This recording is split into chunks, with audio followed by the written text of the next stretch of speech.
The Knights of the Fish by Andrew Lang. Once upon a time, there lived an old cobbler who worked hard at his trade from morning till night and scarcely gave himself a moment to eat, but industrious as he was, he could hardly buy bread and cheese for himself and his wife, and they grew thinner and thinner daily. For a long while they pretended to each other that they had no appetite, and that a few blackberries from the hedges were a great deal nicer than a good strong bowl of soup. But at length there came a day when the cobbler could bear it no longer, and he threw away his last, and borrowing a rod from a neighbor, he went out to fish. Now the cobbler was as patient about fishing as he had been about cobbling. From dawn to dark, he stood on the banks of the little stream without hooking anything better than an eel or a few old shoes that, even he clever though he was felt, were not worth mending at length. His patience began to give way, and as he undressed one night, he said to himself, "Well, I will give it one more chance, and if I don't catch a fish tomorrow, I will go and hang myself." He had not cast his line for 10 minutes the next morning before he drew from the river the most beautiful fish he had ever seen in his life, but he nearly fell into the water from surprise when the fish began to speak to him in a small squeaky voice.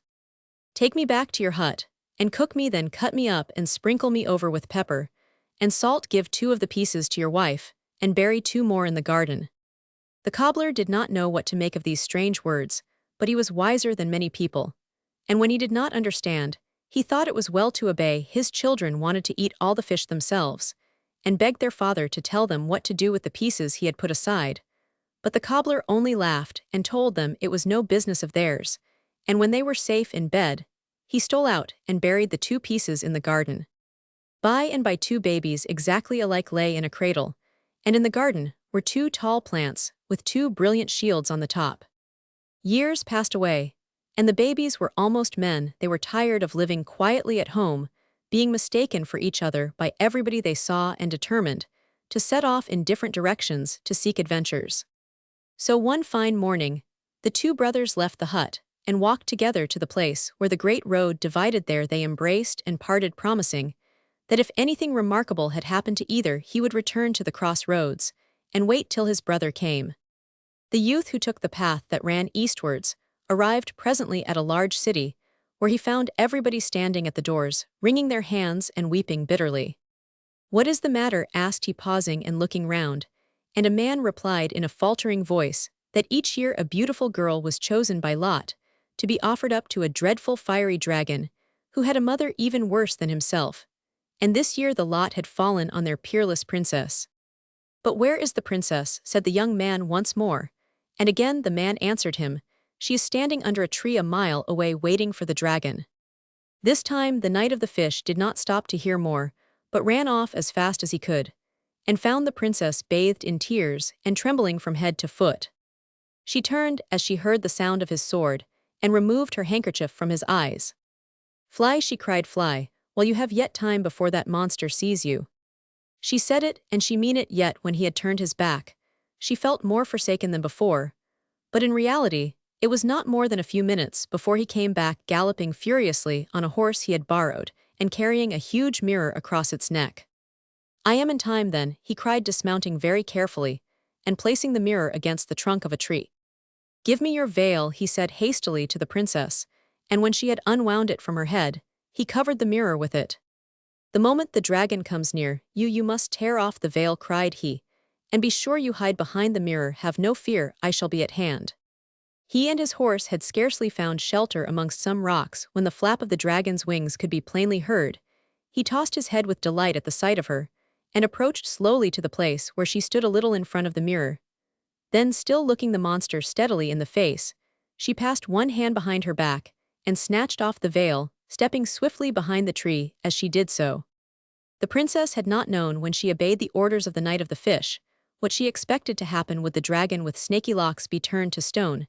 She wondered, like the dragon in an old story her nurse had told her, or would some fiery spark dart from the heart of the mirror and strike him dead? Neither of these things occurred, but instead the dragon stopped short with surprise and rage when he saw a monster before him as big and strong as himself.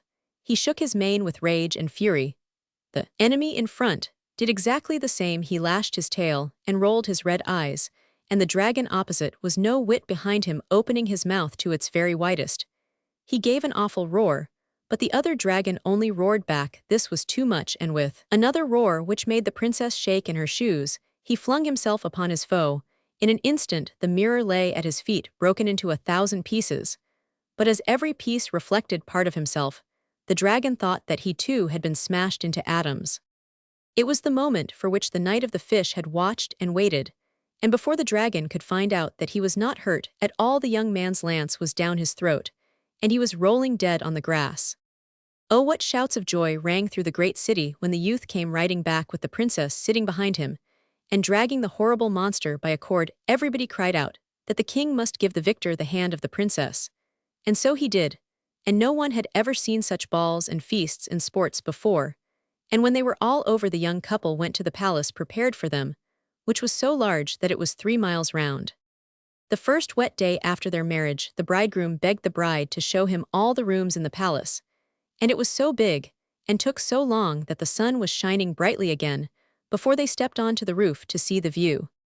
"What castle is that out there?" asked the knight. "It seems to be made of black marble." "It is called the Castle of Albatroz," answered the princess. "It is enchanted, and no one that has tried to enter it has ever come back." Her husband said nothing, and began to talk of something else, but the next morning, he ordered his horse, took his spear called his bloodhound, and set off for the castle. It needed a brave man to approach it, for it made your hair stand on end merely to look at it. It was as dark as the night of a storm, and as silent as the grave. But the Knight of the Fish knew no fear, and had never turned his back on an enemy, so he drew out his horn and blew a blast. The sound awoke all the sleeping echoes in the castle, and was repeated now loudly, now softly, now near and now far, but nobody stirred for all that. "Is there anyone inside?" cried the young man in his loudest voice. "Anyone who will give a knight hospitality? Neither governor nor squire, not even a page." "Not even a page," answered the echoes, but the young man did not heed them, and only struck a furious blow at the gate. Then a small grating opened, and there appeared the tip of a huge nose, which belonged to the ugliest old woman that ever was seen. "What do you want?" said she. "To enter," he answered shortly. "Can I rest here this night, yes or no?" "No, no, no," repeated the echoes. Between the fierce sun and his anger at being kept waiting, the Knight of the Fish had grown so hot that he lifted his visor, and when the old woman saw how handsome he was, she began fumbling with the lock of the gate. Come in," said she, "so fine a gentleman will do us no harm." "Harm," repeated the echoes, but again the young man paid no heed. "Let us go in, ancient dame," but she interrupted him. "You must call me the Lady Berberiska," she answered sharply, "and this is my castle, to which I bid you welcome. You shall live here with me and be my husband." But at these words, the knight let his spear fall, so surprised was he.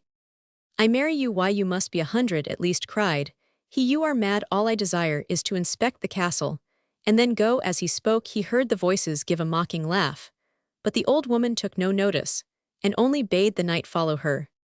Old though she was, it seemed impossible to tire her. There was no room, however small, she did not lead him into, and each room was full of curious things he had never seen before. At length they came to a stone staircase, which was so dark that you could not see your hand if you held it up before your face. "I have kept my most precious treasure till the last," said the old woman, "but let me go first, for the stairs are steep, and you might easily break your leg." So on she went now, and then calling back to the young man in the darkness. But he did not know that she had slipped aside into a recess, till suddenly he put his foot on a trap-door which gave way under him, and he fell down, as many good knights had done before him, and his voice joined the echoes of theirs. "So you would not marry me?" chuckled the old witch. "Ha ha ha ha." Meanwhile his brother had wandered far and wide, and at last he wandered back to the same great city where the other young knight had met with so many adventures. He noticed with amazement that as he walked through the streets, the guards drew themselves up in line and saluted him, and the drummers played the royal march. But he was still more bewildered when several servants in livery ran up to him and told him that the princess was sure something terrible had befallen him, and had made herself ill with weeping. At last it occurred to him that once more he had been taken for his brother. "I had better say nothing," thought he. "Perhaps I shall be able to help him after all." So he suffered himself to be borne in triumph to the palace, where the princess threw herself into his arms. "And so you did go to the castle?" she asked. "Yes, of course I did," answered he. "And what did you see there?" "I am forbidden to tell you anything about it, "Until I have returned there," once more replied he. "Must you really go back to that dreadful place?" she asked wistfully. "You are the only man who has ever come back from it." "I must," was all he answered. And the princess, who was a wise woman, only said, "Well, go to bed now, for I am sure you must be very tired." But the knight shook his head.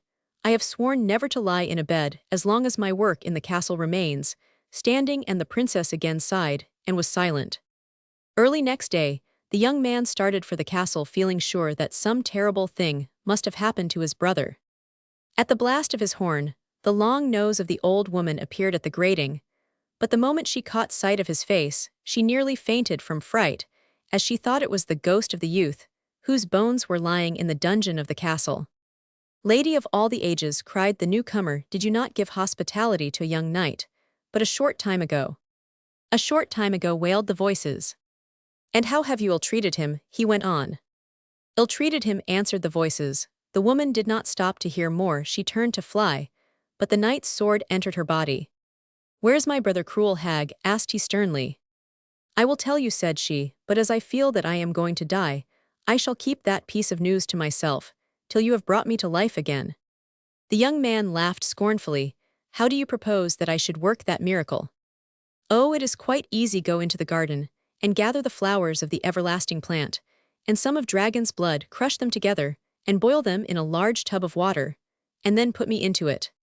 The knight did as the old witch bade him, and sure enough she came out quite whole, but uglier than ever. She then told the young man what had become of his brother, and he went down into the dungeon, and brought up his body and the bodies of the other victims who lay there, and when they were all washed in the magic water, their strength was restored to them.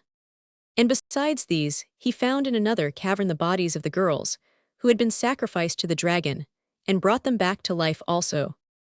As to the old witch, in the end, she died of rage at seeing her prey escape her, and at the moment she drew her last breath, the castle of Albatroz fell into ruins with a great noise. From Cunto's Orations Adivinas, Requejidos por Fernan Caballero.